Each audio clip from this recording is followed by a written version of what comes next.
예, 반갑습니다. 비트코인 트레이더 코털도사라고 합니다. 오늘 말씀드릴 주제, 일단은 비트 시장을 먼저 알아가 보도록 하고요.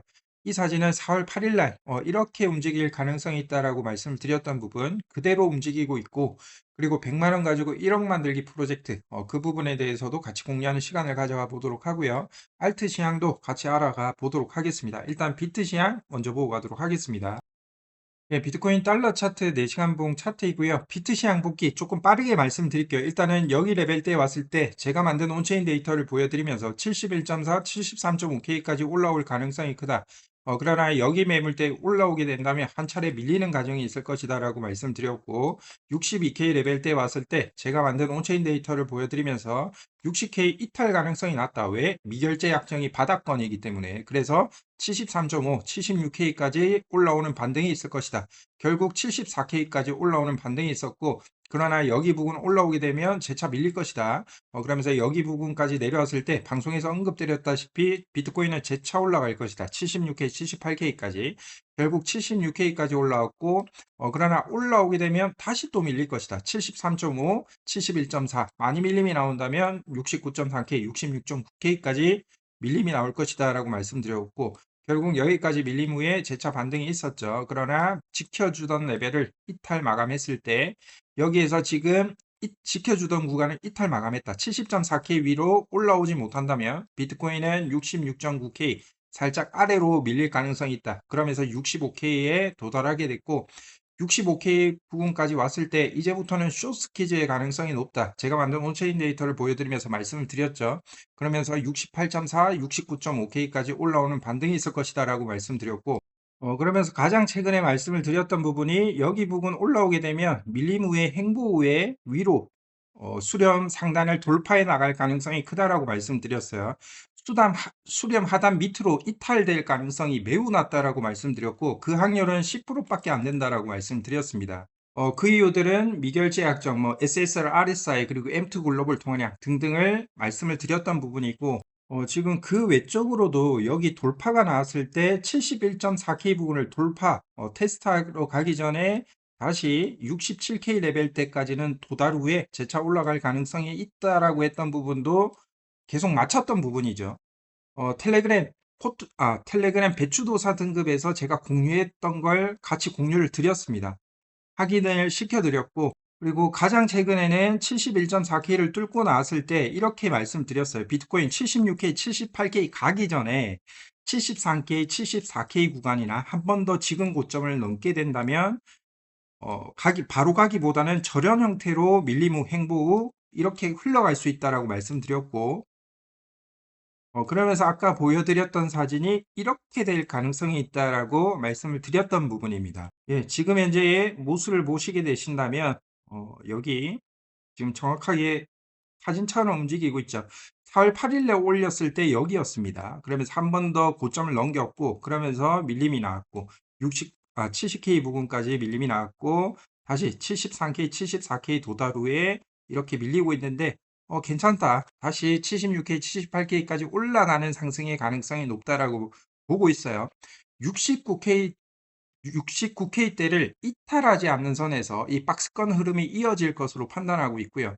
그 후에 위로 올라갈 가능성이 있다라고 판단하고 있습니다. 그 부분 유념해서 들어봐 주시면 좋을 것으로 보이고, 제 관점이 틀리게 되면 방송에서 다시 한 번 더 말씀을 드리도록 하겠습니다.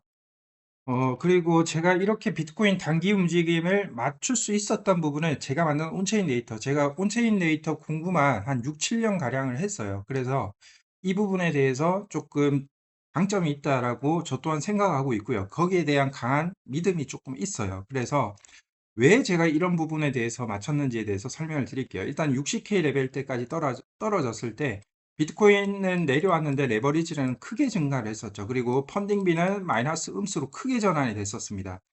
이 펀딩비 자체부터가 22년도 15K를 찍었을 때 그 두 번째로 낮은 수치에 해당이 됐어요. 그래서 비트코인은 바로 내려가기보다는 숏스키즈로 올라갈 가능성을 언급을 드렸던 부분, 71.4K, 73.5K까지 올라갈 가능성이 있다라고 했던 부분이고, 그리고 62K 부분에 왔을 때 왜 비트코인은 60K 이탈 가능성이 낮냐라고 봤을 때 미결제 약정이 바닥 부분이다. 그래서 60K 이탈 가능성이 낮다라고 말씀드렸죠. 그래서 차라리 바닥권이기 때문에 73.5K와 76K까지 올라오는 차라리 반등이 있을 것이다 라고 말씀을 드렸던 부분도 결국은 도달을 했고요. 이거는 차트적으로 매물대를 체크해서 온체인 데이터와 같이 접목시켜서 보는 부분입니다. 어떤 가능성이 있고 올라온다면 어느 매물대에 조금 걸릴까 라는 부분을 생각하고 캔들적으로 어떻게 움직일까에 대해서 어디까지 조금 반등을 할까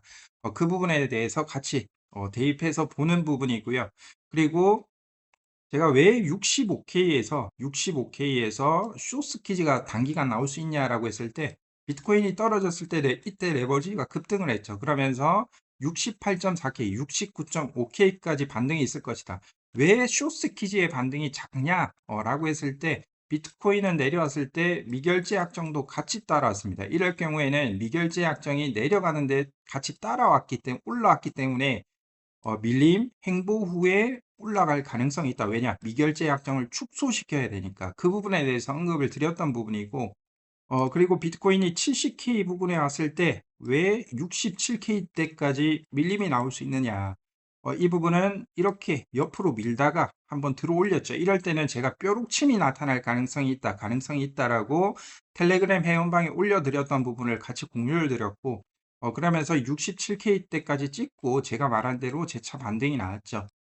그리고 비트코인 왜 행보의 가능성을 받느냐? 작은 단기 박스권 안에서 박스권 하단 69K 그리고 박스권 상단 74K를 왜 행보 영역으로 받느냐라고 했을 때 미결제 약정이 여기 1번 매물대 근처 240 수치 근처까지 거의 근접했습니다. 그렇게 된다면 바로 뚫고 올라가기보다는 여기에서 한번 비볐다가 올라갈 가능성이 크기 때문에 그 가능성을 높게 봤던 거고요. 왜 그런 부분을 미리 보느냐? 그 부분은 한 7년, 6년 동안 보시면 나오는 패턴들이 미결제 약정 패턴들이 거의 동일합니다. 그래서 그 부분들을 설명을 드렸던 부분이고, 그리고 비트코인은 또 하나 펀딩비를 봤을 때 제가 어, 수렴 상단 안에서 후반부에 있을 때 이 펀딩비에 대해서 조금 말씀을 드렸어요. 비트코인이 반등하고 있는 부분에도 불구하고 펀딩비는 음수로 지금 유지 중에 있다라고 말씀을 드렸고,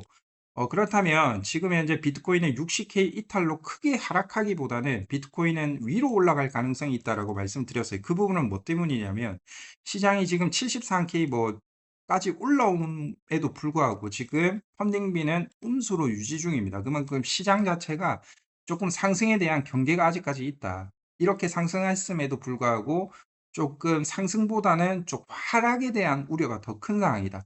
이럴 때는 펀딩비가 양수로 전환하면서 유지할 때까지는 비트코인은 상승할 가능성이 높다라고 말씀을 드렸던 부분.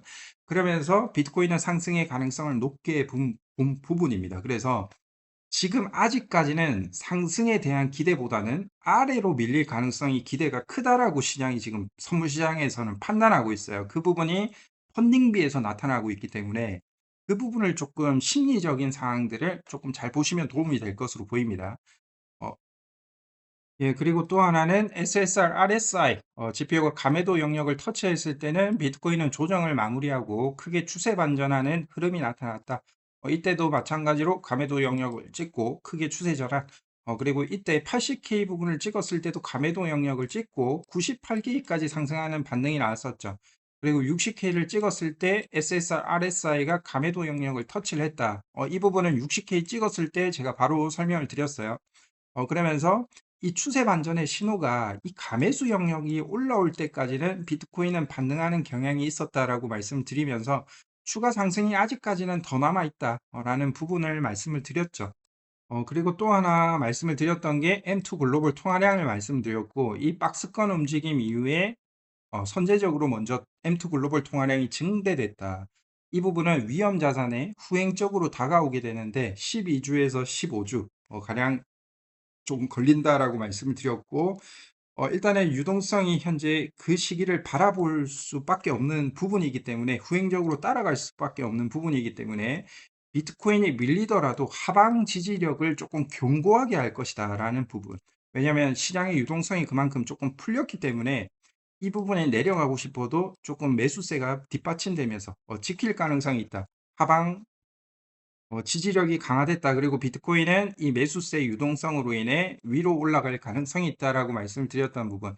그래서 84.5K, 85K, 85.4K, 90.5K, 91.6 많이 올라간다면 93K, 94K까지 회복하는 흐름은 나타날 것이다라고 말씀드렸고, 그러나 여기 보시면 이 M2 글로벌 통화량이 조금 꺾였죠. 그래서 5월 달에는 비트코인의 조정의 가능성이 있습니다. 조정 후에 올라갈 가능성이 있다.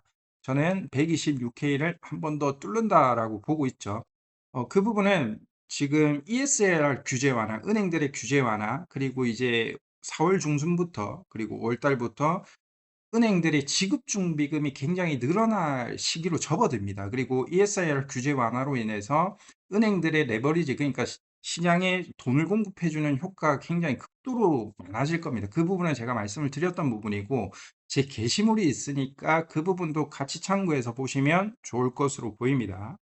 결국은 유동성 장세는 온다 라는 부분을 말씀을 드렸으니까 그 부분 잘 제 게시물에 있어요. 글이 있으니까 그 부분 참고해서 보시길 바라고, 예, 그리고 100만 원 가지고 1억 만들기 프로젝트 거의 한 달이 됐는데 100만 원을 놓고 딱 했어요. 지금 딱 본전입니다. 지금 뭐 여기에서는 뭐 마이너스 5% 돼 있지만, 왜냐면 제가 에이셔 코인을 8.9에 사서 12.1에 10% 매도한 걸 보여드렸죠. 그 부분을 레드스톤에 들어와서 190원에 들어가서 분할 매도, 분할 매도 해서 대략 한 6만 원, 4만 원이 가까이 수익이 난 거예요. 한 9만 몇천 원 들어갔는데 레드스톤에 한 13, 14 되고, 그리고 에이셔의 10%또 에이셔는 그때 한 40% 올랐죠. 10% 뺀 게 40% 상승이 됐으니까 거의 한 6만 원 수익권이 됐었던 부분이고, 그 당시 에이셔에 70 넣었으니까 10% 뺐으니까 7만 원이 거의 한 14만 원 된 거죠. 100%된 거죠.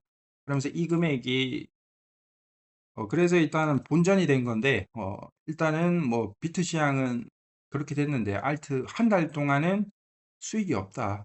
이 부분이 참 암담하네요. 근데 저는 일단은 알트코인은 4월, 5월 조금 크게 회복하는 시기로 보고 있기 때문에 너무 촉박하다. 아, 이거 왜 이러지? 이렇게 할 필요보다는 그 시기를 조금 기다리려고 하고 있습니다. 그래서 지금의 변동성은 그렇게 크게 생각하지 않고 있고, 4, 5월에는 비트코인이 회복 시기로 갈 것이다 라는 부분, 그러면 알트들도 강한 회복기가 있을 것으로 보입니다. 지금 현재 사항을 제가 말씀을 드렸던 부분이 알트들의 지금 거래량이 없다. 그래서 지금 일시적으로 튀는 애들이 있잖아요.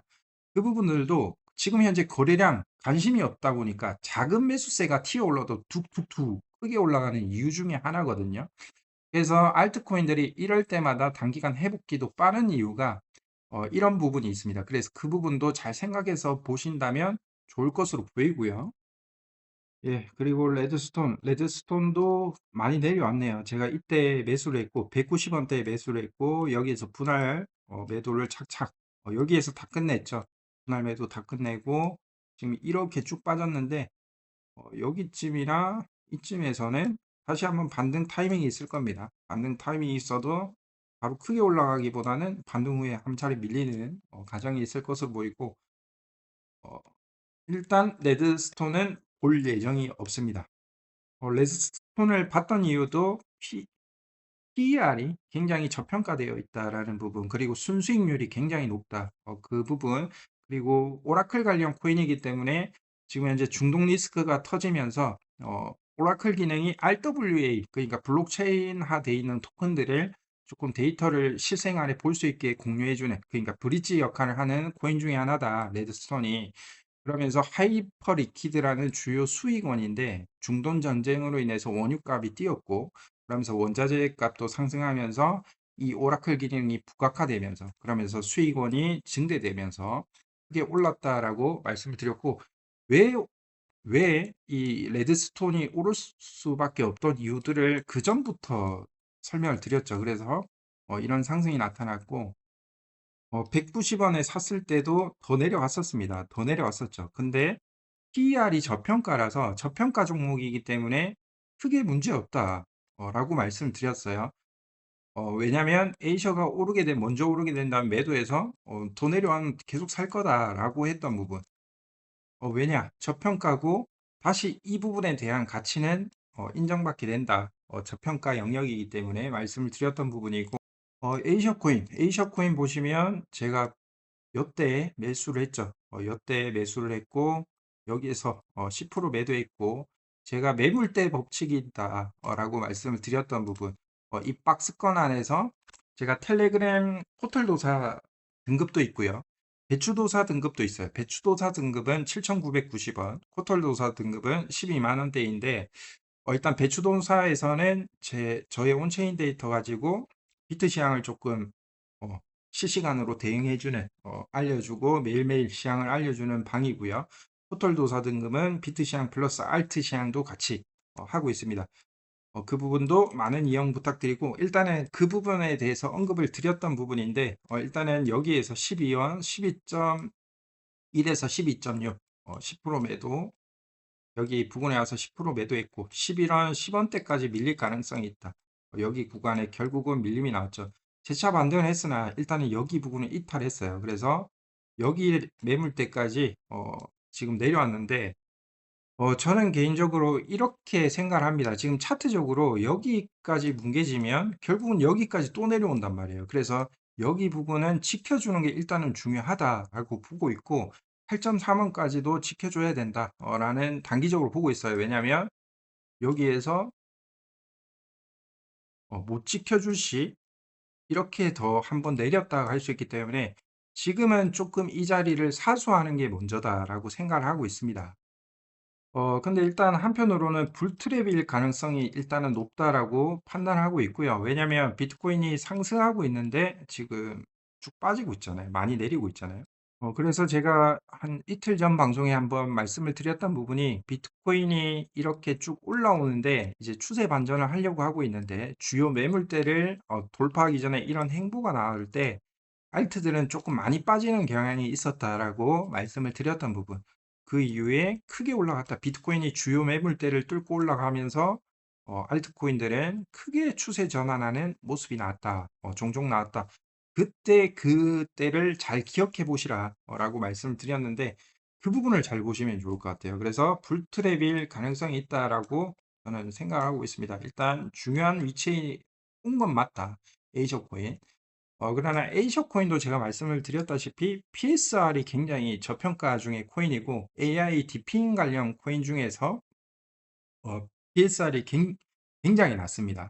어, 그리고 제가 뭐 텔레그램 멤버십 회원방에서도 말씀을 드렸던 부분인데, 일단 매출 부분이 AI 디핑 관련 코인에서 굉장히 높아요. 제일 높다라고 생각해 주시면 좋을 것 같고, 그러니까 이 AI 디핑 저번에 말씀을 드렸는데, 일단은 AI 기술이 발전하게 되면서 이런 GPU 연산 처리 능력이 굉장히 많아졌습니다. 그래서 이 부분을 갖다가 에이셔 코인이 어떻게 하냐면 에어비앤비 식으로 조금 임대해주고 대여료를 받는 이런 형태로 하고 있는데, GPU를 공급자들을 막 모아요. 너희들 놀고 있는 GPU 다 우리한테 분산형 네트워크에 해. 그러면 내가 수요를 찾아서 이거 해줄게. 그러면 너희는 공급해줬으니까 이 80%, 나는 20% 들고 갈게. 뭐 이런 시스템이라고 보시면 됩니다.